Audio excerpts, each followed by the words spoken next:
नमस्कार। हमारी इस खास पेशकश में आप सभी का स्वागत है।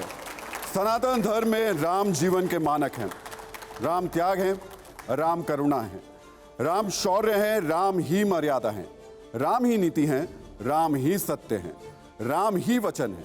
विष्णु में भी राम है, शिव में भी राम है।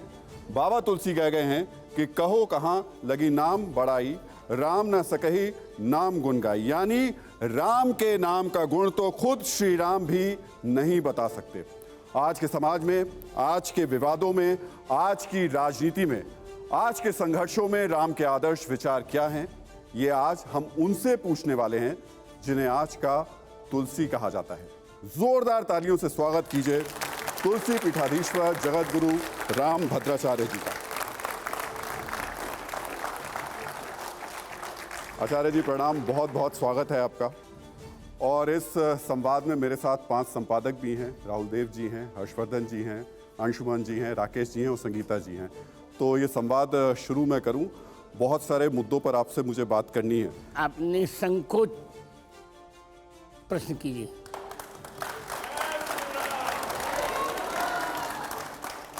तो निश्चित तौर पर शुरुआत तो हमें भगवान राम के नाम से ही करनी चाहिए। और तुलसीदास जी कहते हैं कि भगवान राम वो हैं जिनके गुणों को राम खुद नहीं बता सकते हैं। लेकिन आपने भगवान राम के गुणों को 2 प्रकार से बताया, स्वभाव और प्रभाव। थोड़ा इसको विस्तार से बताइए। राम शब्द ही 2 अक्षरों का है। रा शब्द प्रभाववाचक है और म शब्द स्वभाववाचक है। प्रभाव और स्वभाव दोनों का मिलित रूप ही राम है।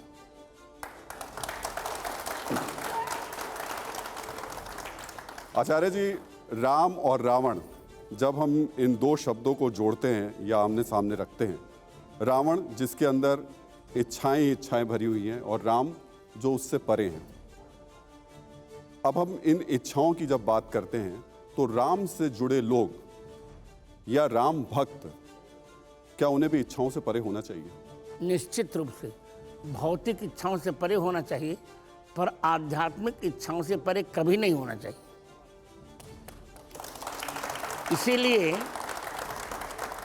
इसीलिए रामचरितमानस जी के बालकांड के दोहा क्रमांक 193 में गोस्वामी जी ने कहा, निज इच्छा निर्मित तनु माया गुण गोपाल।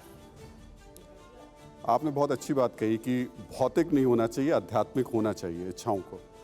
लेकिन आज के वक्त में भौतिक ही भौतिक दिखाई दे रहा है। राम के नाम पर सियासत हो रही है, राम के नाम पर हिंदू राष्ट्र की बात हो रही है, ऐसा राम के नाम पे लड़ाई हो रही है। ऐसा है, जो श्री राम को नहीं जानते हुए ऐसा कर रहे हैं।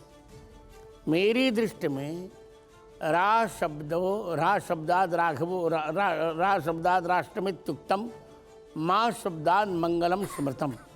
रा का अर्थ है राष्ट्र और माँ का अर्थ है मंगल। राम ही इस राष्ट्र के मंगल हैं। जो लोग सियासत कर रहे हैं, झगड़े कर रहे हैं, वे राष्ट्र का मंगल नहीं चाह रहे हैं। इसे संस्कृत में भी यदि राम शब्द की व्याख्या की जाए तो रा धातु का अर्थ है दान, माँ का अर्थ है मंगल। राति मंगलम यह स राम। जो सबको मंगल ही देते रहते हैं उन्हें राम कहते हैं। इसी अवधारणा को लेकर तो हमने राम जन्मभूमि का संघर्ष किया।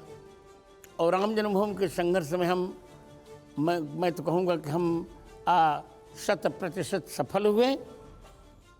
और मैं व्यक्तिगत रूप से बहुत प्रसन्न हूँ। जगत गुरु, आपने जो कहा मैं उसी से एक सवाल आगे लेकर के चल रहा हूं। क्या राजनीतिक पार्टियों को भगवान श्री राम का नाम अपने मंचों पर, अपने नारों में, अपनी सियासत के लिए इस्तेमाल करना चाहिए? किसी से कोई श्री राम को कोई आपत्ति तो है नहीं। जब रावण राम जी का नाम ले सकता है तो पार्टियों ने तो क्या बिगड़ गया?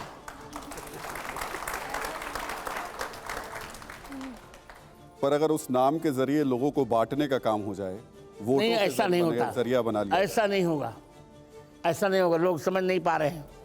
राम के नाम से कभी बांटा जा ही नहीं सकता, क्योंकि श्री राम के जीवन का व्यक्तित्व ही रहा है बंटे हुए लोगों को जोड़ना। इसीलिए महोदय रामचरितमानस के अरण्य कांड के 11वें दोहे की 14वीं पंक्ति में भगवान राम के लिए कहा गया अति नागर भव सागर सेतु। और भगवान राम सेतु हैं। सेतु बटे हुए दो भागों को एक में मिलाता है, दो किनारों को मिलाता है। तो राम तो कभी बांट ही नहीं सकते। जो राम के नाम पर बांटने की बात कर रहे हैं उनकी मूर्खता को मैं प्रणाम करता हूं।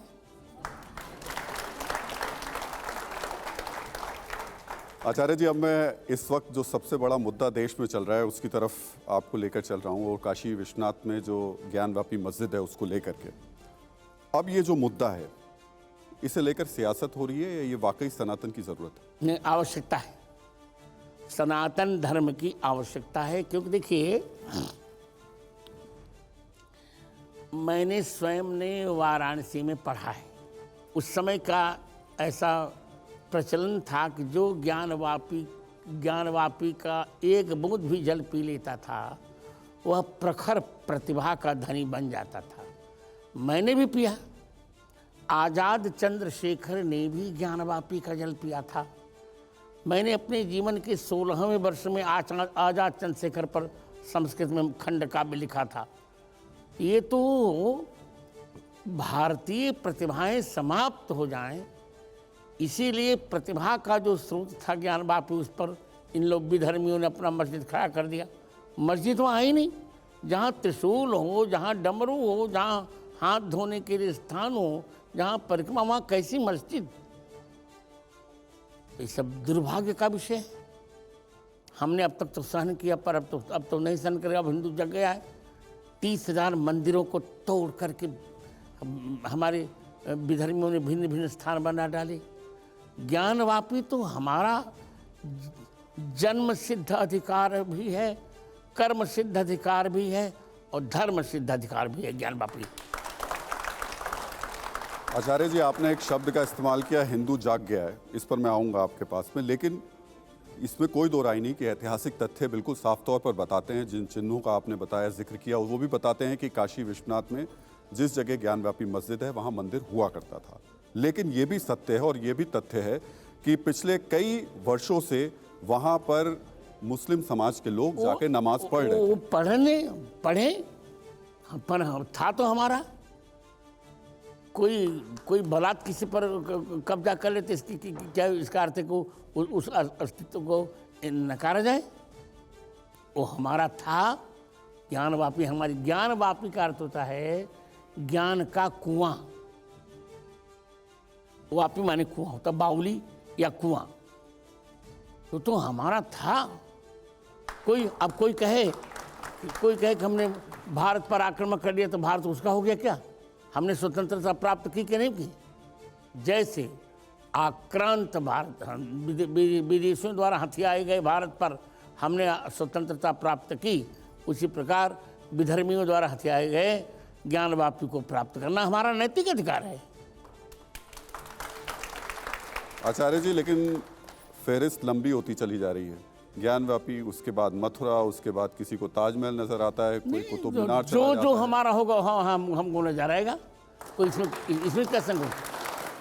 देखिए, हम तो वर्णमाला के क्रम से चल रहे हैं। अयोध्या, का, काशी, मथुरा, अब जहाँ भी हमारा होगा। मतलब आप कह रहे हैं कि इसके बाद मथुरा का नंबर आने वाला है? निश्चित तो तय हो चुका है। मथुरा तो आ जाएगा, लेकिन मस्जिदें कहाँ जाएंगी फिर? चाहे चली जाए, वो जाने। उनका हमने कोई ठेका तो थोड़े दिया है। देखिए, हम सह अस्तित्व पर विश्वास करते हैं। सह अस्तित्व होना चाहिए, साथ रहें सब लोग, प्रेम से रहें। पर यहाँ रहना है तो यदुवर और रघुवर होके रहना पड़ेगा, बाबर का और अकबर के होके नहीं रहना पड़ेगा।